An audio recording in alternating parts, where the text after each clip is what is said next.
બોલો સાહેબ, આટલી ગરમીમાં ચમ બોલાય મન? આ તમારા છોકરાએ ગાંધીજી ઉપર નિબંધ લખ્યો છે. વાહ, અરે શું વાહ, કેટલો ભયંકર નિબંધ લખ્યો છે ખબર છે તમારા છોકરાએ? સાંભળો. સૌપ્રથમ ગાંધીજી 2000 વાળા હતા, જે અત્યારે બંધ થઈ ગયા છે. અને વાહ, શું વાહ? મતલબ આગળ આગળ. अबे साले 500 વાળા ગાંધીજીના ખુલ્લા કરવા જઈએ તો અચાનક બધા જ ગાંધીજી જતા રહે છે, ખબર જ નથી પડતી. બધા ગાંધીજી ઉધાર લઈ જાય છે અને પાછા માંગવા પર ચપ્પલ ઘસાવે છે. જેના પાસે બહુ ગાંધીજી હોય છે તેની સમાજમાં બહુ ઇજ્જત હોય છે. જેના પાસે ગાંધીજી જ નથી હોતા તેનું કોઈ પૂછતું જ નથી.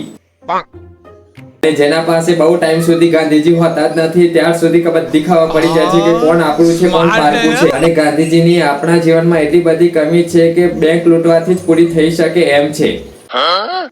આમાં મારા સોરાએ કશું ખોટું લખ્યું નહીં. અરે ગાંધીજીની જીવનશૈલી ઉપર નિબંધ લખવાનો હતો, ગાંધીજી વાળી નોટો ઉપર નહીં. હા, તે ગાંધીજી જે હોદી જીવતા હતા તે હોદીના વિશે લોકો લખતા હતા. હવે ગાંધીજીના ફોટા વાળી નોટો આવશે એટલે હવે મારા સોરાએ ફોના વિશે લખ્યું છે. તમને ખબર છે નિબંધ એટલે શું?